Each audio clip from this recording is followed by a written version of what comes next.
हुकूमत के तालीमी इदारे धरे के धरे रह गए। ठट्ठा की तहसील मीरपुर साकरों में मिडिल हाई स्कूल की इमारत जबूहाली का शिकार। मजीद जानते हैं मोहम्मद अली मलाक की इस रिपोर्ट में। सिंध हुकूमत के तालीमी इदारे के धरे रह गए। जिला ठट्ठा के तहसील मीरपुर साकरों में मिडिल हाई स्कूल कैसर खान बलोच में इमारत जबूहाली का शिकार होने के बायस गुज़श्ता रोज चापड़ गिरने से 2 मासूम तालिबात और एक असातिज़ा जख्मी हो गए। जख्मियों को मकामी अस्पताल मुंतकिल कर दिया गया है।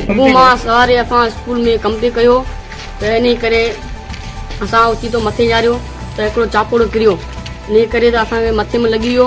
इन कल्ह जेको सो हेड मास्टर ऑफिस में वेठो उन मथां चापोड़ किरियो तो वो थोड़ा जख्मी थी हो। वैसे तो सिंध सरकार दावे तो बहुत करती है कि सिंध में तालीमी इदारों की इमारतों में अच्छी फैसिलिटी मौजूद है, लेकिन ठट्ठा जिला के मुतअद्दिद स्कूलों की इमारतें खंडरात में तब्दील हो चुकी हैं। मीरपुर साकरों के Qaiser Khan Baloch middle high school खस्ताहाली के पास छत के चापड़ गिरना रोज के मामूल बन गया है और बच्चों ने डर के मारे स्कूल आना भी छोड़ दिया है। कैमरा टीम के साथ मोहम्मद अली मल्ला, राज न्यूज, घारो।